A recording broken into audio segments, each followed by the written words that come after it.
Le cloud computing, qu'est-ce que c'est que le cloud computing? D'abord, un peu de terminologie. Donc, le cloud computing, c'est le terme anglais. En français, il y a deux termes qu'on utilise, l'informatique nuage ou nuagique. Et il y a encore aussi une terminologie qui nous vient du Québec, du Canada, l'infonuagique.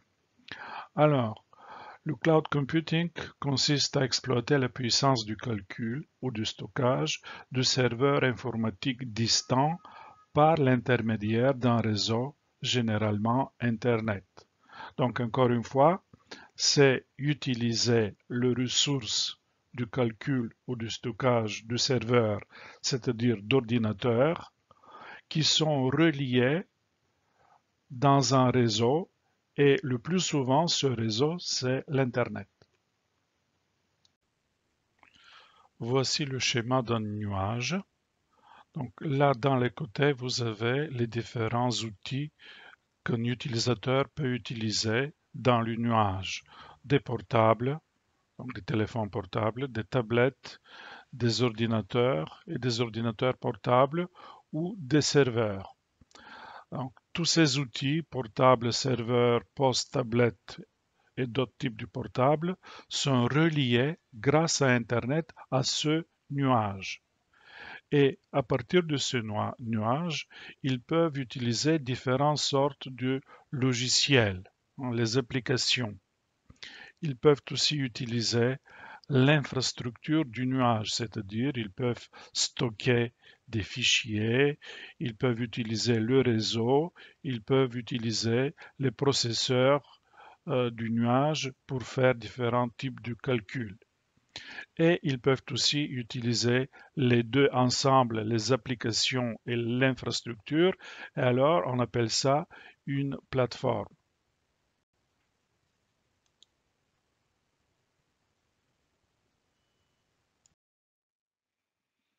Les principes utilisés dans le cloud computing. Donc voilà encore une petite définition de ce que c'est que le nuage. C'est un ensemble du matériel, un ensemble du réseau et du logiciel qui fournit des services que les individus et les collectivités peuvent exploiter à volonté depuis n'importe où dans le monde. Et puis les quelques caractéristiques essentielles d'un nuage. Donc il y a trois caractéristiques qui sont dites essentielles. D'abord, c'est le libre service.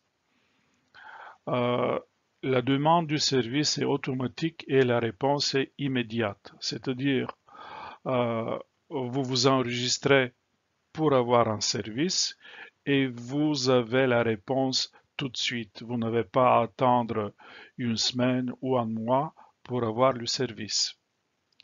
Deuxième grand principe, c'est l'ouverture du cloud computing. On peut utiliser le nuage avec différentes sortes d'outils, que ce soit un ordinateur portable ou non portable, que ce soit une tablette, que ce soit un téléphone, peu importe, on a l'accès au service du nuage. Et troisième grand principe, c'est le paiement à l'usage. Donc on paie pour ce qu'on consomme comme service. C'est-à-dire vous n'avez pas à payer un abonnement pour un mois ou pour une année, mais vous payez pour ce que vous avez consommé, c'est-à-dire pour les fichiers que vous avez déposés, pour les logiciels ou le logiciel que vous avez utilisé pendant un certain temps, etc. Et là, à droite de l'écran, vous avez quelques exemples de nuages. Google Drive que vous connaissez et OneDrive et les différents services d'Amazon. Voici les types de services qui sont proposés dans un nuage. Il y en a trois types: IaaS, SaaS et PaaS. Le premier IaaS, c'est Infrastructure as a Service. En français, c'est infrastructure en tant que service, c'est-à-dire on loue des ressources comme processeur, comme mémoire, comme matériel du réseau. Le second, c'est le SaaS, Software as a Service, en français logiciel en tant que service. Et là, dans ce type de service, on paye pour l'utilisation de différents logiciels qui se trouvent dans le nuage et que nous n'avons pas sur notre ordinateur.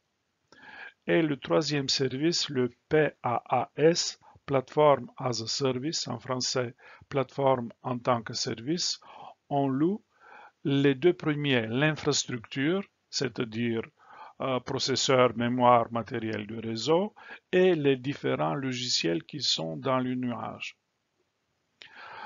Les différents services peuvent être publics, c'est-à-dire ouverts à tout le monde, privés, c'est-à-dire ouverts seulement à une personne ou à un collectif de personnes, et communautaires qui sont, par exemple, proposés à différentes entreprises qui ont quelque chose en commun, ou bien à des universités par exemple. Ça, c'est le service communautaire par excellence.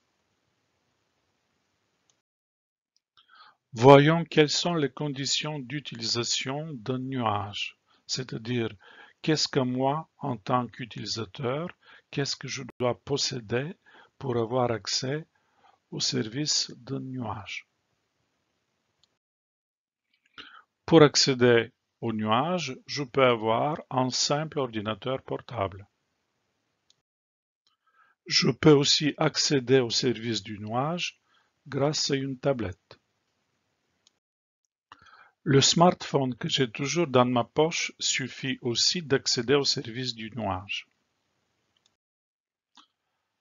Et enfin, j'ai besoin d'un logiciel, j'ai besoin d'un navigateur, que ce soit Mozilla Firefox, que ce soit Internet Explorer, que ce soit Chrome, peu importe, j'ai besoin d'un seul navigateur et c'est tout.